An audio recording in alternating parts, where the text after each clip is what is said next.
All right, back with part 4. Part 4, if you are listening to this, then we have already passed by the Destroyers Club. It was an absolutely amazing chunk of time that we were able to sit and pull out information, some great videos, some unbelievable shots, really a good time. If you don't know anything about it, go ahead back to YouTube. You can watch the recorded episode of it on YouTube. It is the Batteries Destroyers. Yeah, lots of good fun. And our brand new show that will be recording live on roughly a monthly basis is going to be the After Action Report podcast. And we are bringing on our first guest, Mike Callan, which this will be right before us recording this. So if you have nothing to do January 3rd, 2024 at 19:30 hours Eastern Standard Time, come on. Comments are going to be on Facebook and YouTube, live simulcast. Check it out, get involved, and ask the questions you want to know about what it was like in the beginning. We have a long list of guests that are coming on, and they're all psyched to come on. And I will also throw out, probably right around the end of this recording, we are going to be finishing up our final Black Friday and Cyber Monday sale. So if you want to get your specialist or technician upgrades, this is the time, because after this, that sale goes away. So get in there and equip yourself to be a hero and do things. Yeah. And conferences. Oh, sorry. I'm going, what is this? Conferences. We got to know about conferences. Conferences, Connecticut Fire Department Instructors, WAMR, which is the Wisconsin, Northeast Hazmat, which is formerly the Massachusetts, is now the whole region. OMRA, which is Ontario. That is going to be crazy. I'm looking forward to that one. And I think that's going to be like kind of all hands on deck for the Hazmat guys. Michigan, Cold Zone, South Carolina, and Mike does not love bananas. There is an amendment in here. So unless they're chocolate covered. I will do a chocolate covered banana. Yeah, if you listened to the last episode, you heard a little joke that came out with that. So, anywho, all right, back to the wonderful world of terrorism. How things have changed. That's kind of where we're at right now, and we want to kind of dive into the newest style of how they're coming to kill us. Yeah. So. One of the emerging threats that have coming out is the ambush style attack on first responders, where they're outright, they're not, I don't want to say they're not, because it's not prevalent really a lot. You don't hear a lot about it on the news, but they're a lot more guerrilla. Would you say? More. The way I kind of understand it is it's an opportunity thing, where it's less of a planned and more of a, oh, look, I have the means and they're over there. Let me get them now. Right. And so due to the constant visibility and accessibility around the clock, on-duty first responders are at risk of falling victim to ambusher attacks, like a cop sitting in a car eating McDonald's just happened, I think, last night. Up until July of 2019, 3 law enforcement officers lost their lives in ambush attacks upon reaching incident scenes. Now, I just want to say real quick before I keep going from my own point of view, there is definitely in this age, and I'm just going to speak the truth, and you may not like the truth, but it is the truth. There is a huge public disconnect right now between the opinions of law enforcement officers and the opinions of other first responders. For whatever reason, it is what it is. Don't sit here and say, as a first responder that's not law enforcement, oh yeah, well this is a cop issue. This is a cop issue, because I promise you that as things start to escalate, you're very used to right now being seen as, like, I don't want to say a hero for lack of better words, but the public views you in a very high light. But when things start to break down, if things were to ever start to break down, you represent the system that they're fighting against. So you will only be held in high esteem up until a certain point. So please don't sit, we're going to talk about some things in the coming up as far as, events that have happened to highlight this type of attack. Please don't just sit there and be like, well, that's law enforcement, because there are plenty of, active shooters that have gone after that fire departments and fire trucks and things like that. So I just want to make that really clear. Like, don't discount this just because you're not law enforcement. And a lot of the scenarios are law enforcement based. A joint study conducted by the FBI and the U.S. University, they studied ambush and unprovoked attacks, revealed that a contributing factor that were identified by law enforcement include distractions, underestimation of threat, and a lack of awareness or alertness. Guys, this is something that we've highlighted over and over again with the other methods of attacks and the things that we've learned, right? That we're being distracted, we're looking to the left and something is happening to the right. That underestimating threat, whatever, that homeless guy is no big deal. What could he possibly do to us? And then all of a sudden, from 3 feet away, he's attacking us with a machete in his hand.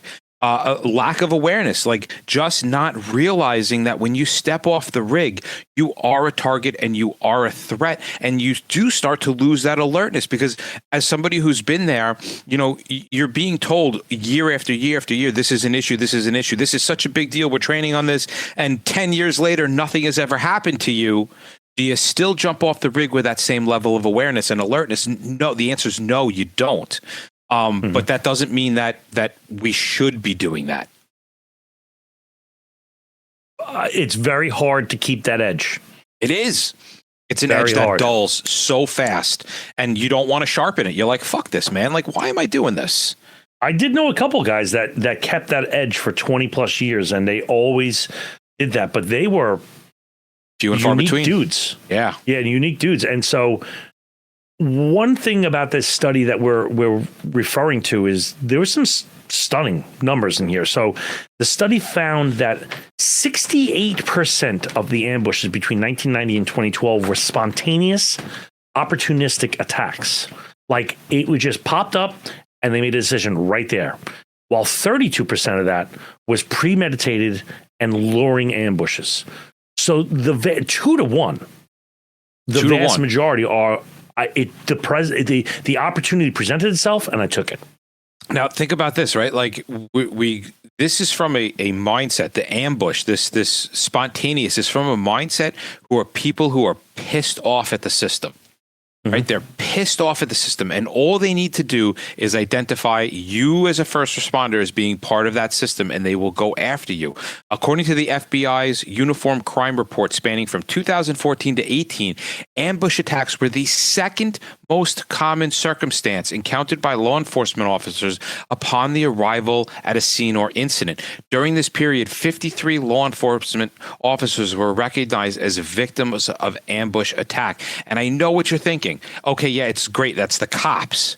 But I am telling you, what we see happen with the cops is a pattern that will absolutely happen to the rest of the first responder world. I think one of the reasons why we don't get jumped as much as the cops is because, I'm going to say, in typical fashion, cops are riding solo, and we usually come with 2 or 3 guys with our backs. Yeah, I'm not saying true. It's definite. I'm just saying it is. You don't see a fire truck rolling around solo. Yeah, it usually has 2 to 3 guys. Well, and I know, unfortunately, I don't want to say this, but I will. Where we came from, especially as we were leaving our job, it wasn't like this all the time, but as we were leaving our job, the public had a real distaste and disregard and disrespect for the PD. And they still kind of looked at us like we were always there to help them, and the cops were always there to hurt them. So we definitely have a layered approach, but it will break down. I mean, how many times did we go to project buildings where you were almost attacked walking in, things being thrown at you from the top floor? Like, you were still a target of their anger. Yeah. In January 2019, an individual later identified was placed a 911 call from outside the Maricopa County Sheriff's Office substation in the Fountain Hills in Arizona, seeking to speak with a deputy. Upon the deputy's arrival, the man threw rocks and brandished a knife. Despite repeated warnings to drop the weapon, the responding deputy eventually shot the man. Subsequently, the individual faced legal charges, including 2 counts of terrorism and 1 count of aggravated assault with a deadly weapon, as documented in court records. In February of 2018, an identified man was guilty of attempted murder and aggravated assault against them in Philadelphia. Against a Philadelphia police officer for a 2016 attack. The man who pledged allegiance to ISIS ambushed the officer and fired at the driver's side and the officer's patrol car with a stolen police gun, striking the officer 3 times. In June 2017, an identified Canadian man shouted Allahu Akbar, which is God is great, and blamed the United States for the deaths of Afghanistan, Iraq, Syria before stabbing the police officer in the neck outside the TSA area in the Bishop International Airport in Flint, Michigan. 36% of ambush-style attacks end up using firearms. 3% end up using a knife. 35% are just using their hands. They're just coming up and trying to strangle you or throwing punches. And 26% use something else or a car.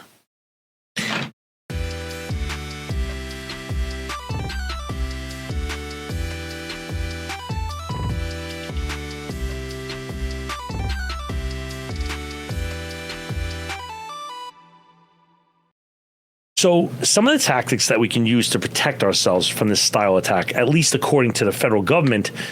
So one of them I'm going to say is when responding to an ambush attack involving a downed first responder, right? So you get the call that it's police down, an engine company's under attack, an ambulance is under attack. Don't immediately rush to the location if the threat's location is not known. I know this sounds counterintuitive, where we're always thinking about just jumping in and getting it in there. But do you think now these are direct suggestions from the Joint Terrorism Task Force, just to let you guys know. All right, these are not our suggestions. Do you think that is even possible in any way, shape, or form? Like how would that suggestion even go down? Like what you've got we're sitting at the firehouse and we hear that the squad is under attack, right? And we respond. We're gonna go to a staging area and wait till the scene is safe. Like no. The reality of that situation is, man, you better go in and everybody's carrying something to swing. Right. That's a good point. Yes. Right. I don't think that I necessarily, theoretically, I guess, from a safety point of view, I agree with that. But I think the reality of the situation is go in prepared for battle. Right. Yeah. Right. Establish protocols. This is now another one. Establish protocols and procedures against ambush style assaults to increase your first responder safety. Perform joint training with specialized units that include observation, tactical encounter sniper teams, counter ambush tactics, and resiliency, including the use of overwatch techniques, offender engagements, survival, and tactical emergency casualty care. This is all what they're generally calling cross-training. Yep. And this is what JHAT teams specialize in, of looking at the same problem from different lenses. Yes. To get different outcomes. And it's an incredibly powerful operation. If your organization is not thinking in a JHAT like, well, we're small, we don't need that. You at least need to understand what it is. And then you say, holy cow, I could just call my counterpart in the cops and sanitation and OEM and the drone squad or whatever and get everybody together and be like, I didn't even think about that. It's a huge thing. Yeah. This next suggestion that they have is kind of interesting because I've never actually seen anybody have a plan for this. Plan for ambush attacks from high grounds and target-rich environments such as large crowds. Now, on its surface, that makes total sense. But have you ever been in a training where it was like, okay, we're going to start stretching a hose, and now we're going to respond because we're under attack? Like, we have trained to be arriving on scene to an attack, but we've never trained to actually, how do we either continue what we're doing while being under attack or stop our operation and protect ourselves during an attack? Food for thought. Food for thought. You should be wearing your recommended protective gear, such as if you have body armor, eye protection, gloves, boots, whatever else you need. Yeah, the medical supplies to be able to work with these mass casualty instances, or even helping our own if we're suppressed for some reason and not able to get help, such as tourniquets, hemostatic agents, chest seals, pressure bandages, and any other casualty item. Duty equipment such as firearms, tasers, pepper spray, handcuffs, batons is properly secured and preventing seizure by the perpetrator. That is, I know that's a big thing with police, is that you don't want to give them your gun. Right. Yeah. I mean, that would say right. But sitting here as a firefighter, I would turn around and say, well, how would that apply to me?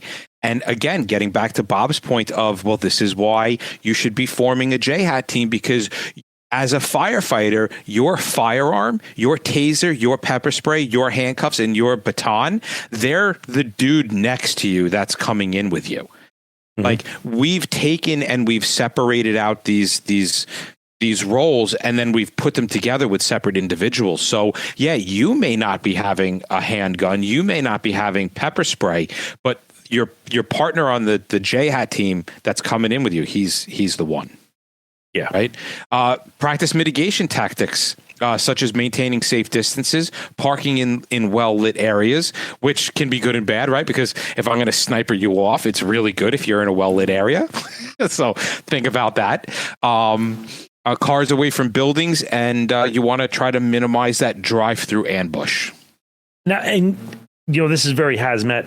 This is a hazmat show, but they have hot zones as far as incidents as well. So get out of the hot zone and notify units of where the hot zone is and where the location or probable location of the attacker is known.